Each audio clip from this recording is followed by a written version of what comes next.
There's no better way to start your noon than joining us on Niger Delta today, where we bring you up to speed with the unique culture, lifestyle, and stories of the people in the Niger Delta region. The program focuses on addressing the socioeconomic and environmental challenges faced by communities in the region, while also promoting inclusivity and resilience of the people.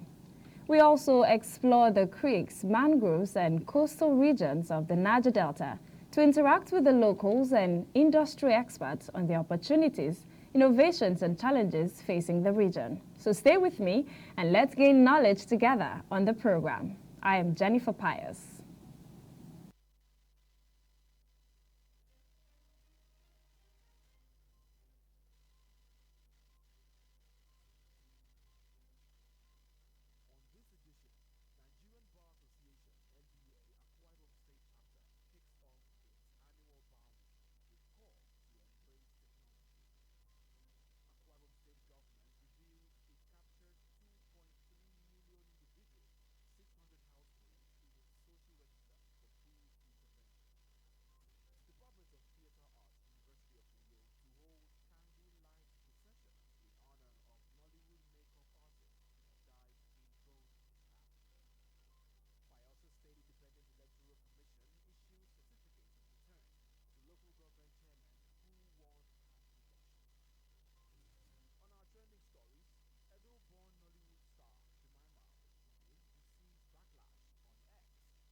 Those are the stories making headlines on the program today.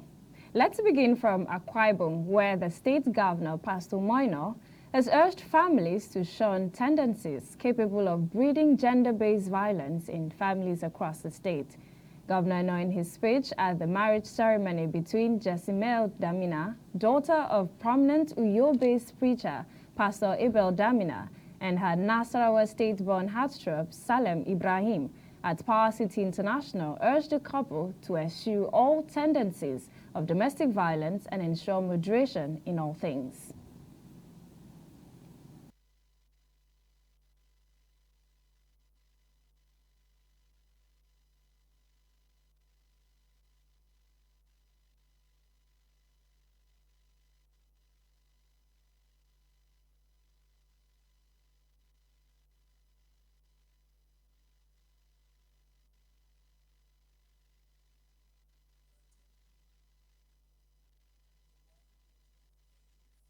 Is your best shot. You grow together, you make mistakes together, you correct yourselves together, you love yourselves together. Sometimes you fight together.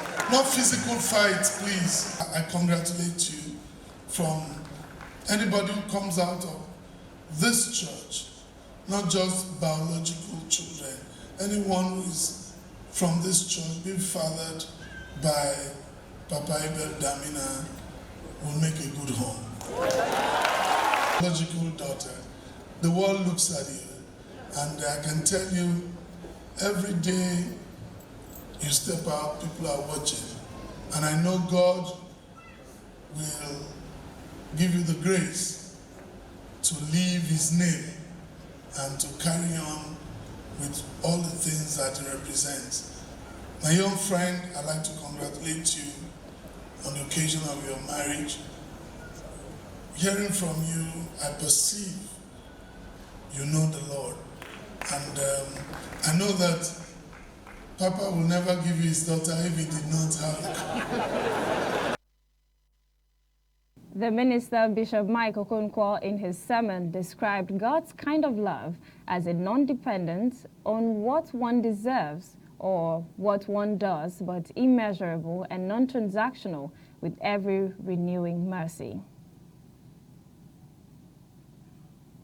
High point of the event was the declaration of commitment led by Bishop Fred Ado of the International Praise Cathedral, Kaduna State, Nigeria. Moving on to the wife of the Akwa Ibom State Governor, Pastor Patience Umoino, has emphasized on the need for mothers not to relent in raising morally upright children for the benefit of the church and society. The Akwa Ibom State's First Lady, Pastor Patience Eno, who was represented by Commissioner for Education, Mrs. Idonwesile Tiebe, gave a charge during the 2024 National Women Rally of the Lutheran Church of Nigeria at the national headquarters of the church in Oboridom, Ibesikpo, Asuta local government area of the state. The women of the Lutheran Church of Nigeria annually gather to celebrate our Lord Jesus Christ, particularly at this time where the whole world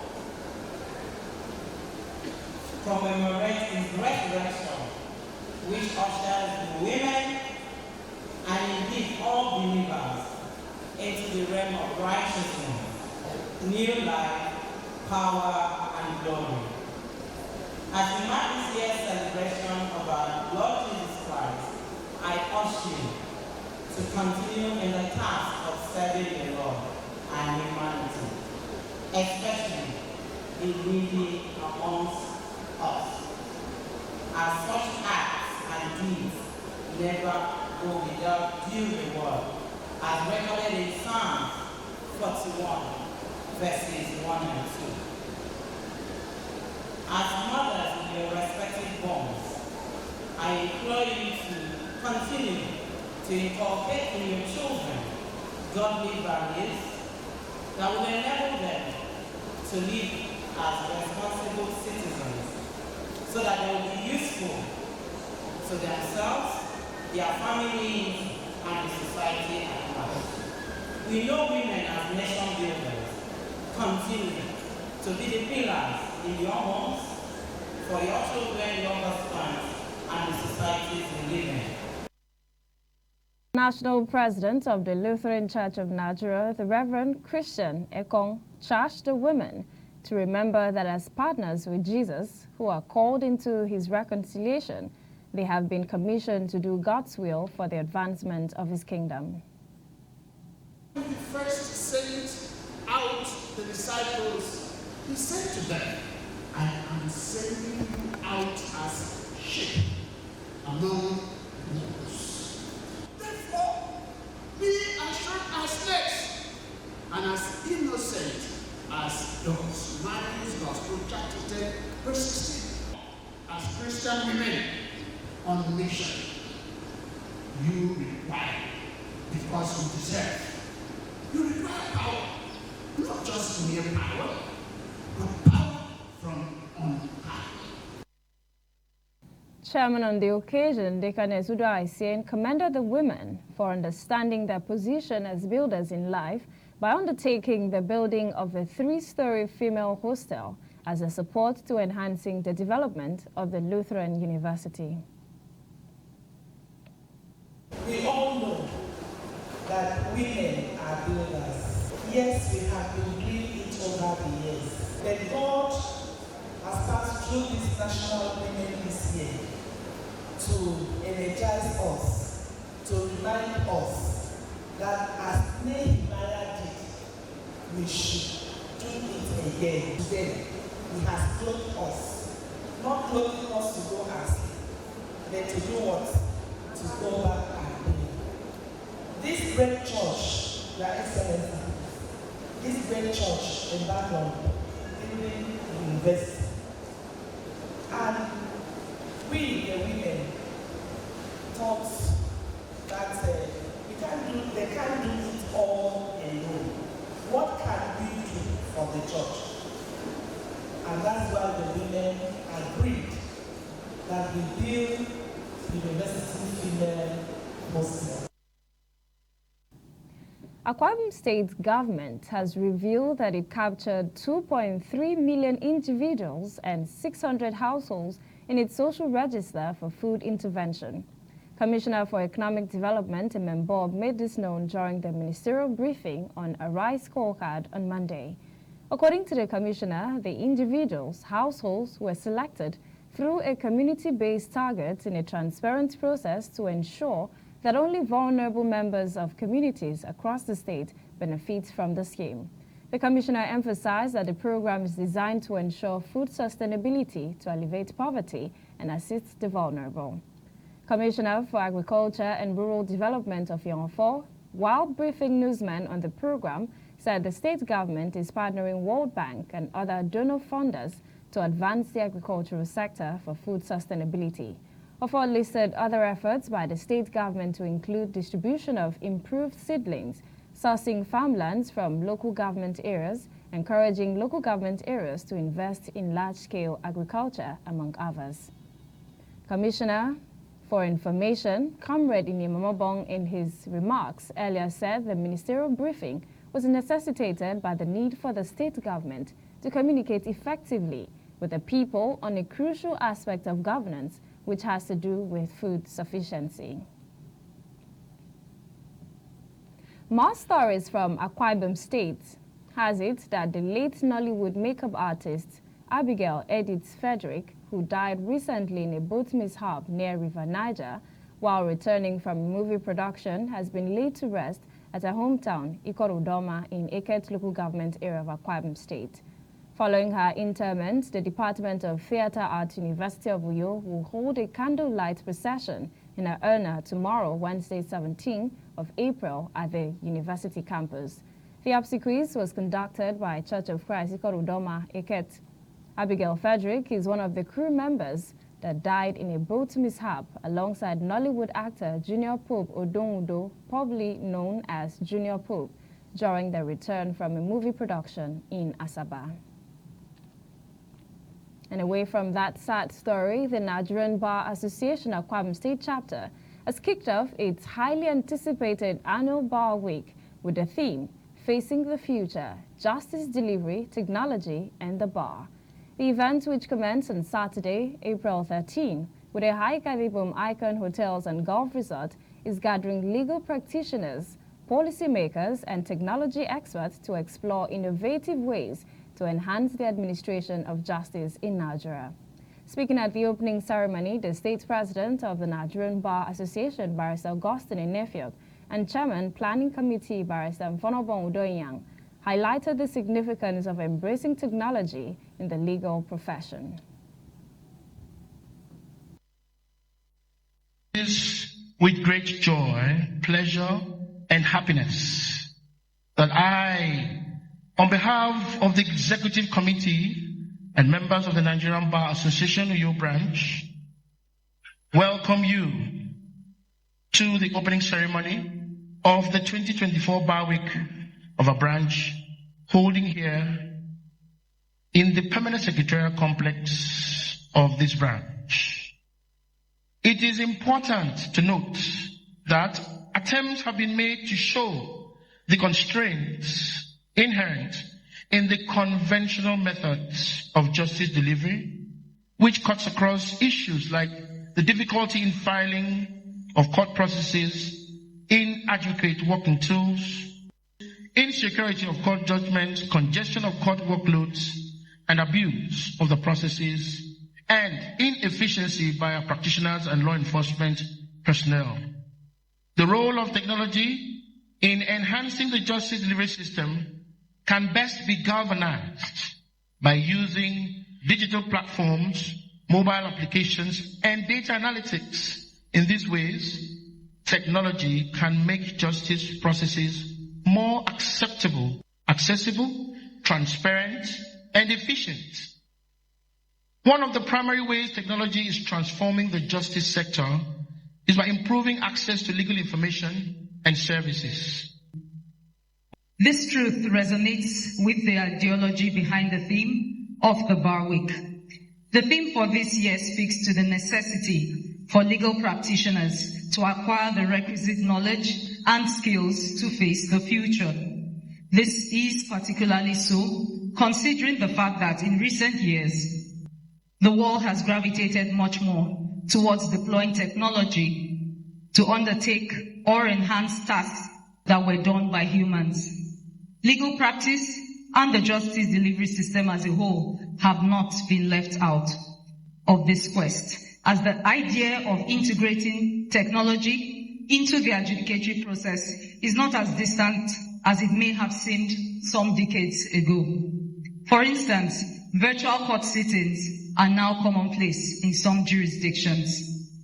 The Bar Week this year, therefore, aims to bring participants up to speed on the changing trajectory of legal practice in the country and globally. It also aims to awaken a consciousness of the need to be prepared to adapt to these changes and thrive in them. Additionally, the Bar Week targets at inspiring participants to be committed to shaping a future for the profession that is most befitting. Furthermore, we have meticulously selected an array of seasoned professionals as resource persons, not just to speak in the sessions and present lectures on topical issues, but also to profess practical solutions.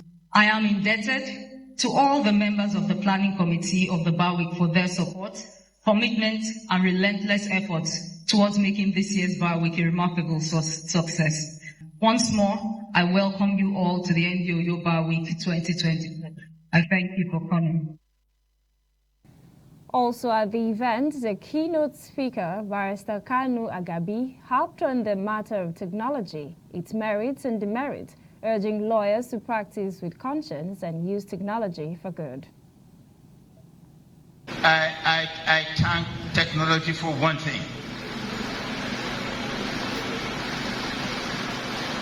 If it had not been for technology, I would not practice law anymore. Because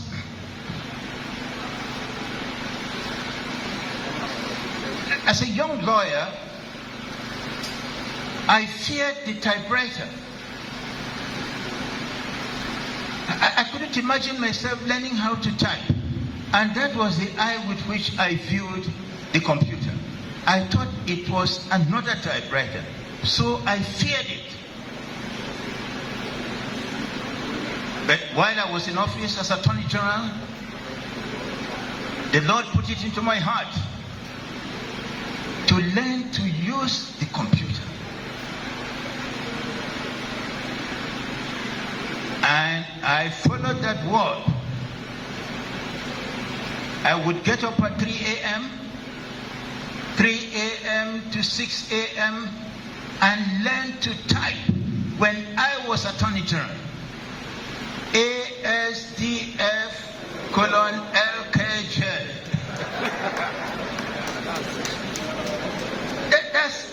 That's the beginning of my acquaintance with technology.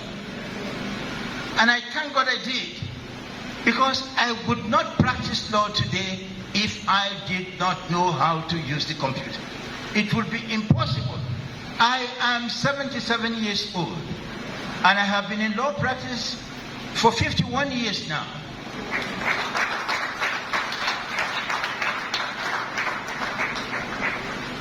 And I get tired very easily. But I have sworn that tiredness should not stand in my way. Sometimes when I go to court, their lordship say to me, "We don't mind if you sit down and address us." And I said to them, I will never do that.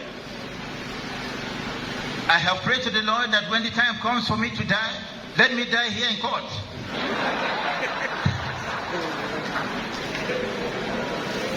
Let me die standing. Any objection to that? Not at all.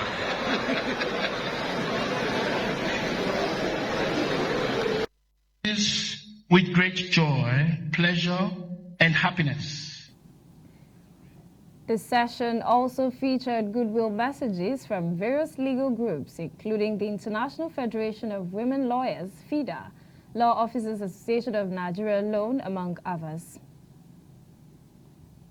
I am pleased to be part of the opening ceremony of this auspicious event, being the 2024 Bar Week of the Nigerian Bar Association, Uyo branch. May I congratulate the chairman, Augustine Udo Esquire, and his team, the bar elders, heads of committees, as well as all the stakeholders for their giant strides in the administration of the branch in the last 1 year.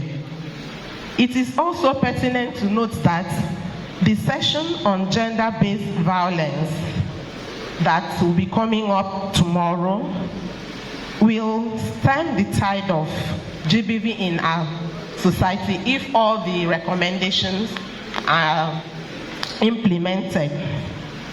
Finally, as we move forward through the many sessions of this week, I wish us all a fruitful deliberation and recommendations that will accelerate justice delivery, that will situate our profession and society in the global world.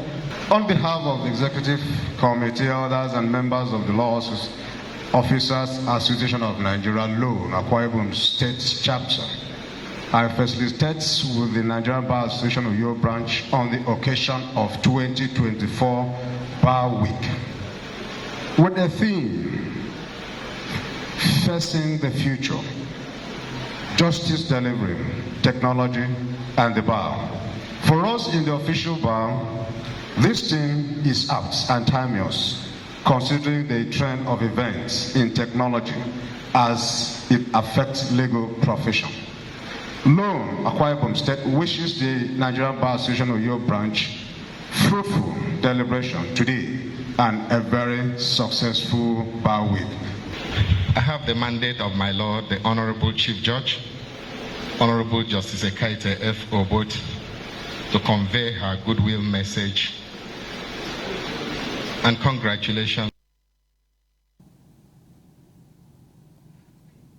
The NBA Bar Week serves as a platform for legal professionals to exchange ideas, share best practices, and collaborate on innovative solutions to pressing challenges facing the legal profession. It also provides an opportunity for networking and building partnerships across various sectors. As the Bar Week progresses, participants express optimism about the potential of technology to enhance the efficiency, transparency, and accessibility of justice in Nigeria. Over to Bayelsa State, where the State Independent Electoral Commission (BISEC) has issued certificates of return to the 8 local government chairman and vice chairman-elect who won the council election that was held on April 6, 2024. Presenting the certificate of return to the council officials at the Nigeria Union of Journalists Secretariat in Yenogwa, BISEC chairman Dr. Peter Singabele congratulated them on their victory at the polls and urged them to deliver the dividends of democracy to the people at the grassroots.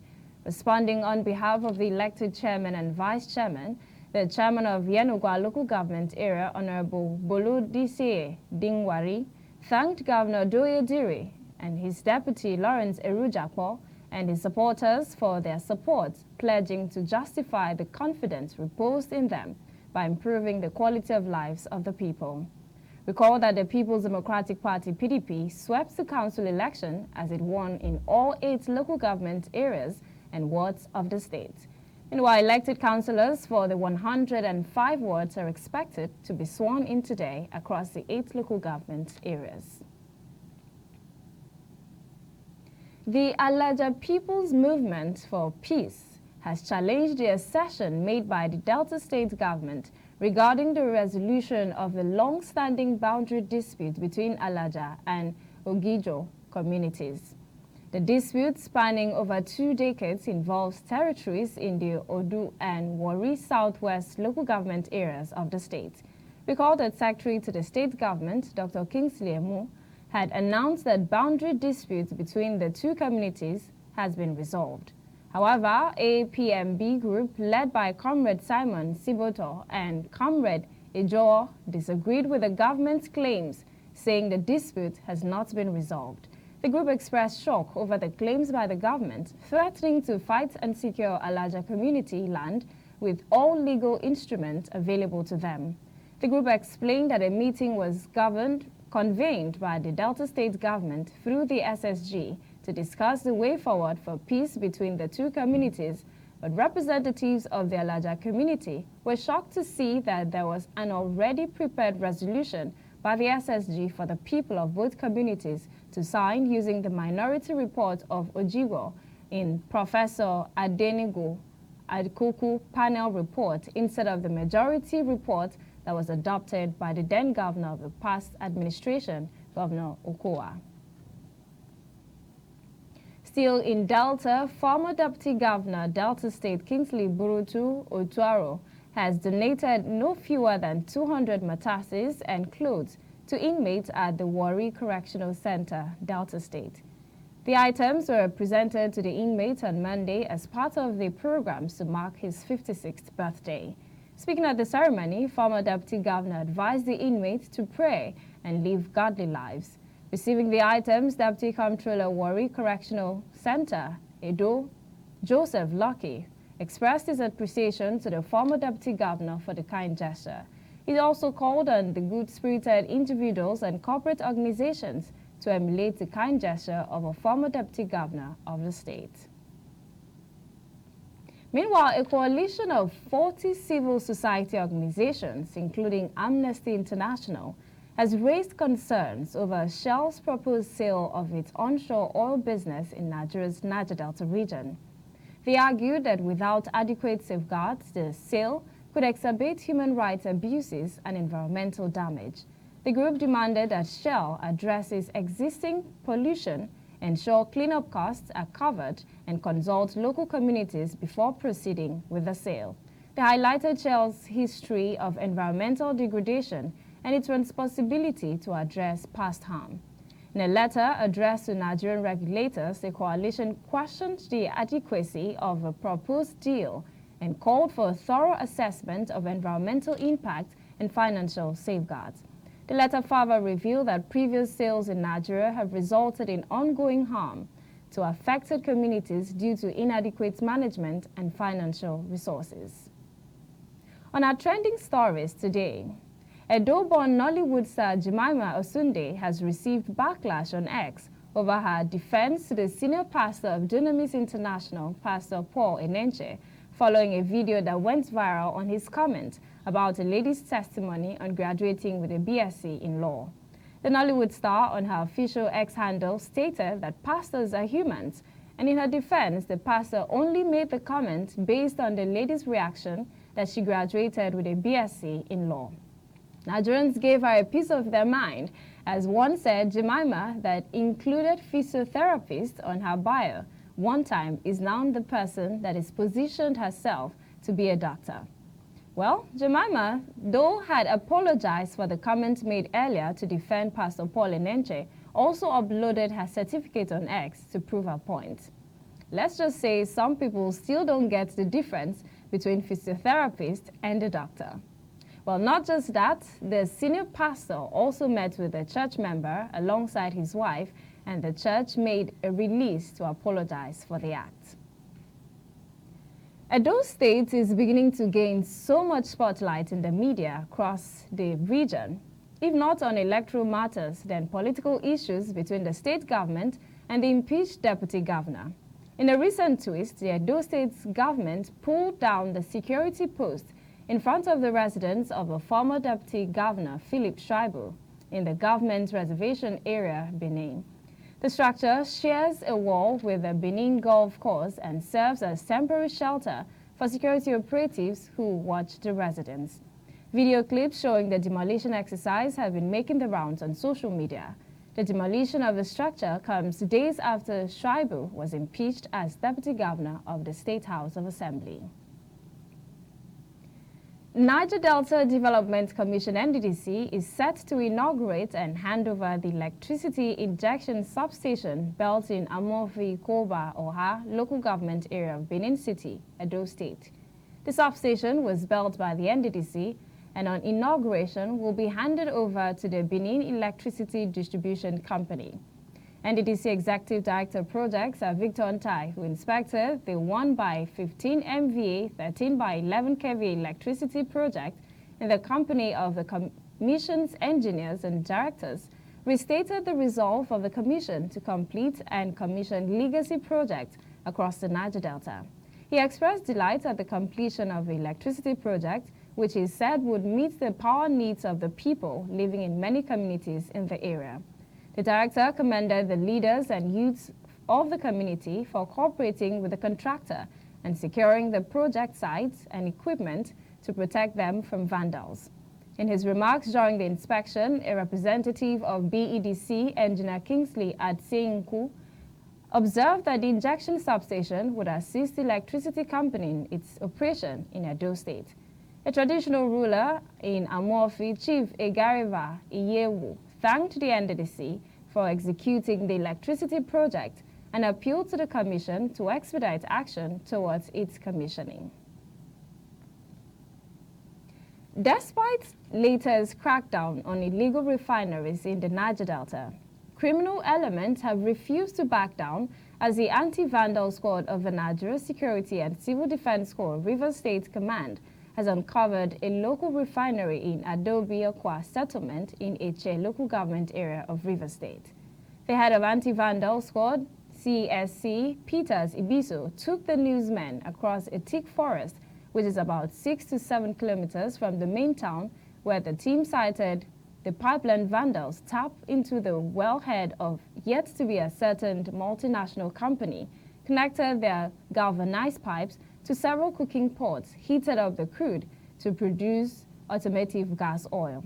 The anti-vandal unit's head narrated the operation techniques of the operators to local illegal refineries, from the point of extraction of crude through vandalism of oil pipelines to cooking in various ovens where the content is subjected to high temperature and transmitted through pipes to reservoirs for storage and onward transloading to buyers. That's the coolant. Behind this oven is the coolant, where the product, with intense temperature, the product will move to the receiving point, which is called reservoir. With high temperature, you can derive DPK, AGO, and PMS, including other derivatives. This is supposed to be where the residual will flow. If I open now, you see the crude gushing. You can see the crude because it has been fed into this pot. He hinted that the command will not relent in the fight against illegal dealings in petroleum products, and that the public should have more trust in the NSCDC by providing actionable intelligence that would enhance possible arrest of economic saboteurs in the state. What we have witnessed is one of the largest dumps, artisanal refinery we have recovered in Rivers State. Personnel of the Nigerian Security and Civil Defense Corps Rivers State Command anti-vandal unit, through credible intelligence, discovered this place, and we are here to dismantle this artisanal refinery. In line with the Commandant General's directive, Abubakar Audi, MNI, PhD, OFRO, that we are not going to relent. The Commandant Basil Igwe Boeze solicited for cooperation from the traditional institutions, community youth, and called for credible intelligence that would enable the command clamp down on all thieves in the state. This is still Niger Delta Today. We'll take a break now. We'll be back shortly. Please stay with us.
Back and more stories unraveling on the River State fracas has it that a coalition of River State ethnic youth leaders have called on the State Commissioner for Special Projects, Chief Chukwuemeka Woke, to apologize to the Governor Seminalaye Fubara over his alleged uncomplimentary remarks against the governor. Leader of the group, Legborisi Yamabana, stated that the comment was made against the Fubara-led administration by the State Commissioner for Special Projects, Chief Woke, at a public function in Emoha local government area. The leader urged the commissioner to tender an apology to the governor, adding that the comment shows a betrayal of the Governor Fubara's administration. The group further implored the governor to exercise decisiveness in addressing disloyalty within his cabinet. All right, and let's beam light on health-related issues where Rivers State Deputy Governor Professor Ngozi Odu has tasked doctors on staying back to rebuild Nigeria's health sector instead of fleeing overseas. The Deputy Governor made this known as a special guest during the South-South Zonal Executive Meeting of Nigeria Medical Association held in Port Harcourt.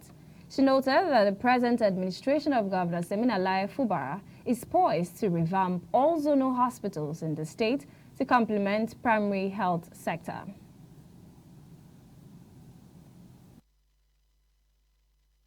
I've noted here we can make additional values in whatever we're doing.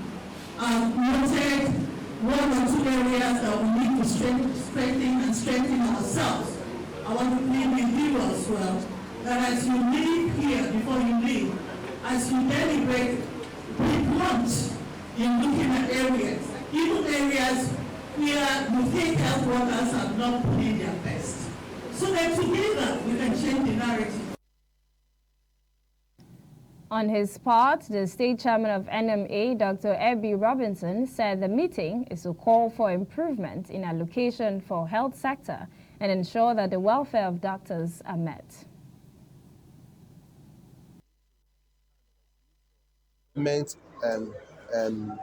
Improvement in allocation to the healthcare system, and also to government to have the political will to develop the healthcare system. We are here gathered to discuss on the worsening economic indices on healthcare delivery.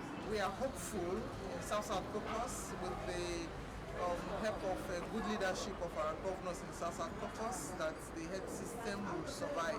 Particularly appreciate the governor of River State and his cabinet for all they've been doing in the River State. We are not unaware of their strong contribution in healthcare delivery. The institutions, the support to the doctors in the states, we appreciate them, and especially wish that in their governors forum, other governors in the South-South Caucus will emulate the River State governor and do the much they can for the healthcare sector and for health professionals in the states.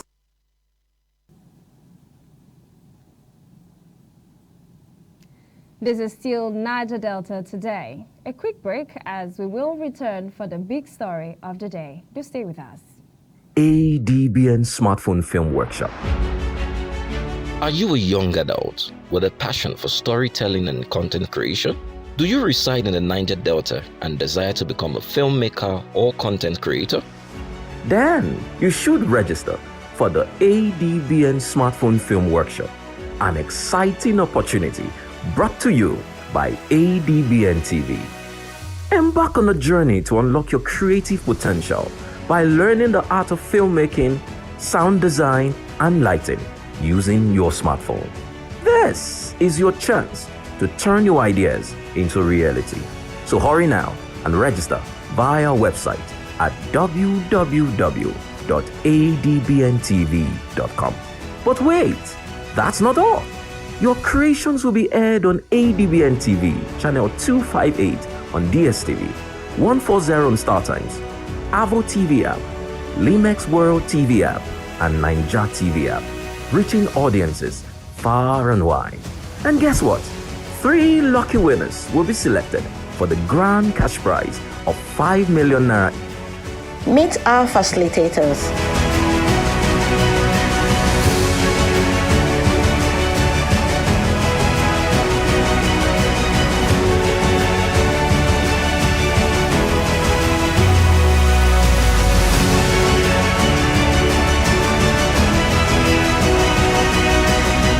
Register now at www.adbntv.com and take the first step towards a future in filmmaking and content creation.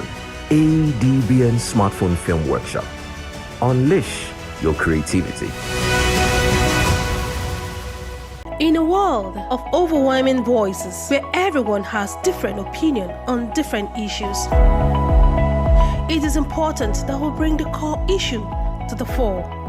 Join me, Nancy Banigo, on Softline as we lend our voices to inform and influence your thoughts and actions. This is not just mere talk, it is an evocative program that touches the core of our existence. ADBN, Advocate Broadcasting Network.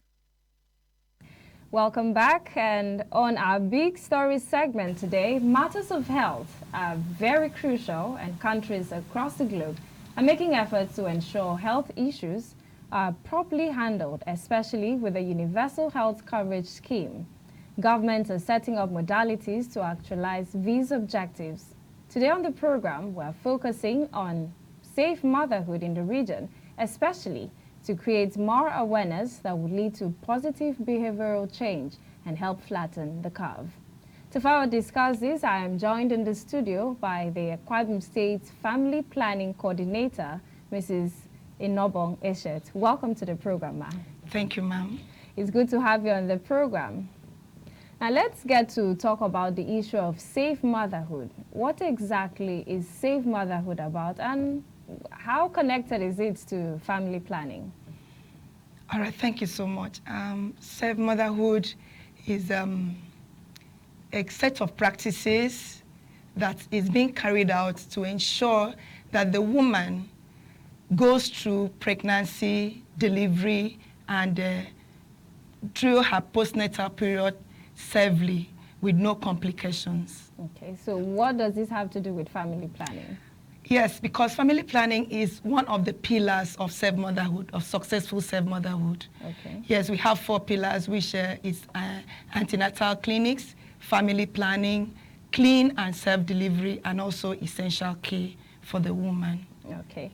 So now, what measures in the states are being put in place to ensure that women have a safe motherhood experience? Because I think just a few days ago, we marked the International Safe Motherhood Day. And so the entire world is calling on government, especially in our region, to make plans and set out modalities to ensure that mothers have a safe period to deliver and also take care of their children. So what are those modalities put in place for it?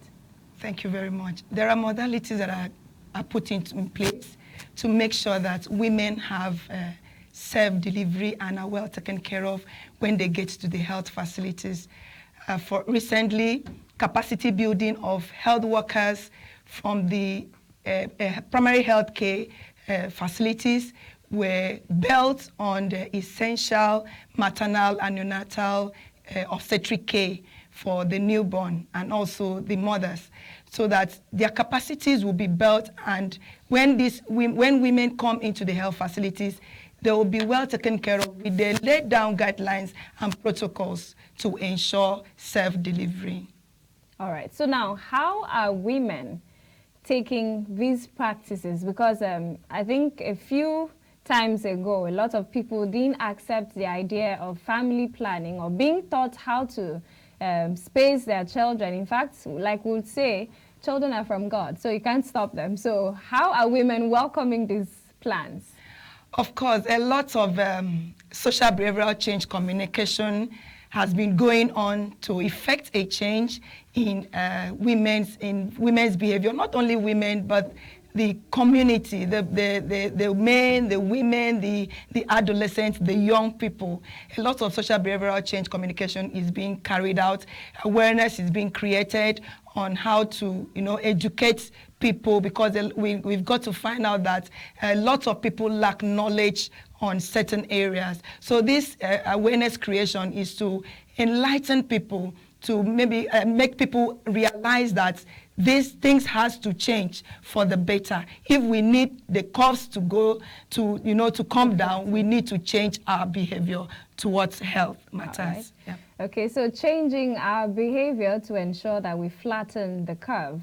Now, I want to find out what is the proper or the best child spacing method, because some people just believe as it comes, you just take it. So what's the proper spacing method that should be advised for women to help them heal properly and also be safe enough for a new child?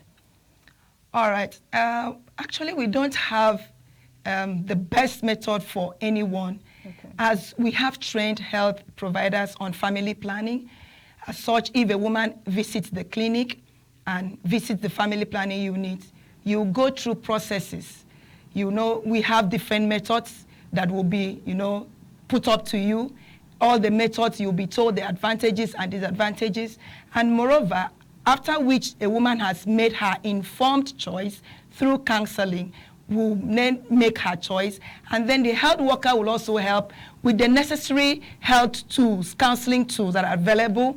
The MEC wheel, the medical eligibility criteria wheel is there to help the woman, woman and the health worker to know if the method the woman has chosen will be okay for the woman health-wise, because definitely your history will be taken, and then your indices, your maternal indices will be taken to know the number of children you've given birth to before as your parity, and also to know your health status, your blood pressure, and other disease conditions, so that we don't just give whatever a woman chooses. We use the medical eligibility criteria wheel to make sure that whatever the woman chooses will be favorable for her system. So that means that I can't just have an over-the-counter form of method. I just get to a pharmacist and say, oh, I want to take a family planning method. I can't do that. No, not at all. That's a mistake a lot of women do, and most of them will come down with complications. So we advise every woman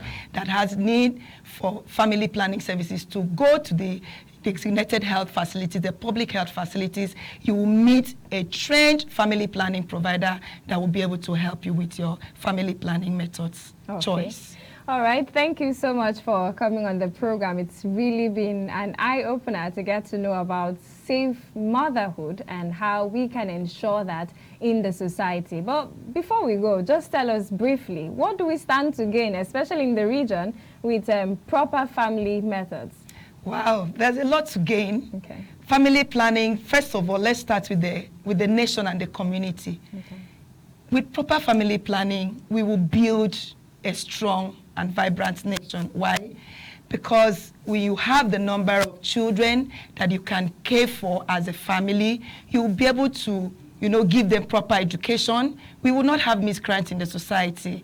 And when an adult grows and becomes healthy and strong and is productive, the gross domestic product of the nation will definitely increase, because we will have productive, adults in the society, people that will work and then bring in productivity into the country. And also, we will all sleep well. We will not have problems with miscreants, with criminals all over the place, because of maybe they were born into a family that they had so many and they could not take care of them. They were not given proper education, and then they just had to fend for themselves. And then also for the father. As a father, the father will be able to, he will be confident of himself that he can take care of his family. Why? Because with proper spacing and, having, the number of children you can care for, you will be able to, care for your family well. You have a good, educated family. And also for the mother, you'll be able to heal from previous pregnancies and then, educate yourself. Yes. And then educate yourself and also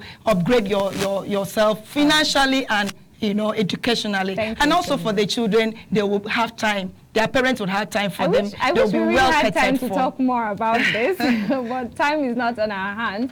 So thank you so much for coming on the program, and we really appreciate your time. But we'll take a break now. We'll be back for more on the program. Stay with us.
Still on Niger Delta today, and on our developing story, we will join our correspondent, Ama Marcus, to bring us up to speed with the Cross River State Executive Governors Roundtable currently ongoing at Transcorp Hilltop, Abuja.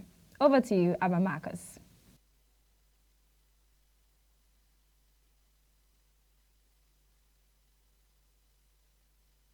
Roundtable with investors in high commissions of other countries and all that, just for them to have a kind of overview of what's going on in Cross River State, where we need to, actually why they need to come for and invest. We had to, tell them our potentials, where we have to secure areas for them to actually thrive in their business and all that. So it was a very, very, very welcome development for us as Cross River State. Yeah. So could you talk to us about the move towards sustainable development, just renewable energy and the green energy drive of the Cross River State government? Yeah, for us, His Excellency coming on board, Senator Prince Basededo had earlier had this economic summit where eventually Arise IIP also had actually keyed into green economy and all that. So just some few weeks back, we had the energy summit also, actually trying to tap to our natural resources. Like, in Cross River State, we have a lot of abundant natural resources. Those that will actually aid, the gas, they reduce the gas flares, they reduce the actual heat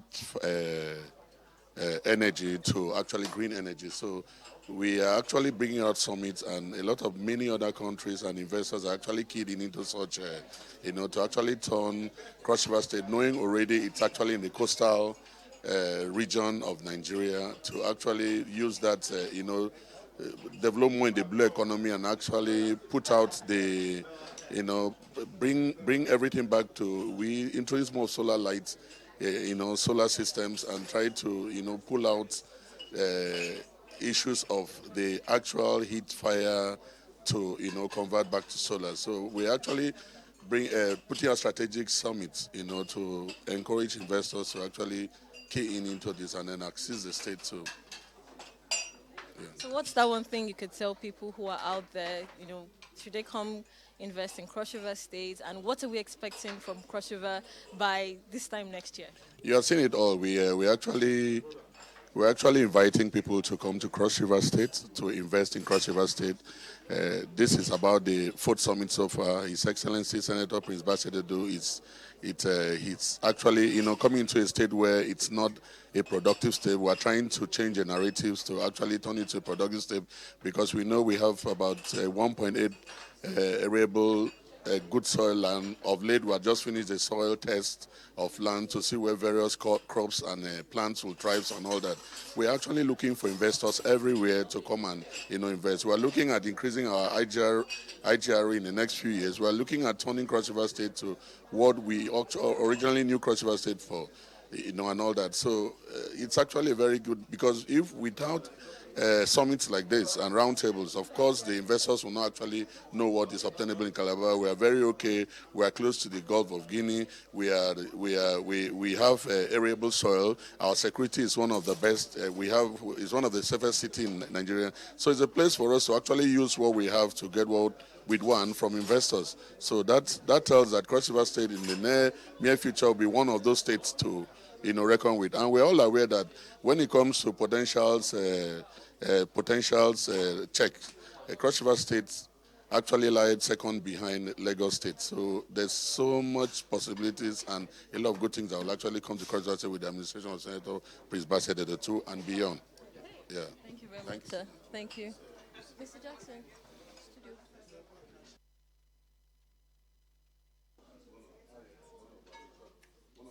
Well, we just spoke with the Commissioner of Information for Cross River State, Honorable Erasmus Ekpang, and we're here live at Transcorp Hilton in Abuja, where we are having the Cross River State Executive Governors Board Roundtable for 2024. Well, when the governor spoke earlier, he highlighted plans to move Cross River State to a system where they have renewable energy and where they have renewable energy and they can go to low emission. Well, we would recall that at COP28 last year, the world is moving towards renewable and green energy. And it's very impressive to see that Cross River is on the path to do just that. Well, in attendance for today's event, we had members from high commissioners from different countries. We had the High Commissioner for India, who said that 14 billion worth of investments have been signed with Cross River State. So, of course, we're expecting to see stuff really, really good. We also had the Ambassador of Belgium. Well, he was also a former diplomat for the World Trade Organization. Well, he has endorsed a partnership between the EU and Cross River State. So, we're hoping to see a lot of greenfield development. And, of course, he talked about the International Cocoa Conference that will be coming up in Brussels. And being that Cross River State is one of the greatest producers of cocoa in Nigeria, well, Cross River will be invited to that. We also had the ambassador from the Norwegian Embassy, Ms. Christie. Well, she talked about having a bilateral relationship with Cross River State, which is waxing strong. And they also talked about the Oil Development Program, which was a former program they had with the Nigerian government. But now they are working on the Energy for Development with the federal government of Nigeria. And this hopes to achieve a good framework for investment and transition to renewable energy and emission reduction. So basically, it's an interesting event right here at Transcorp Hilton. The governors are here, all the high diplomats are here, and of course, we're hoping to see good things happen in Cross River State. Back to the studio, Jennifer. So much, Marcus, for giving us that update. And with that, we draw the curtains of today's edition on Niger Delta Today. I'm Jennifer Pius. Thanks for staying with us. Do have a great day.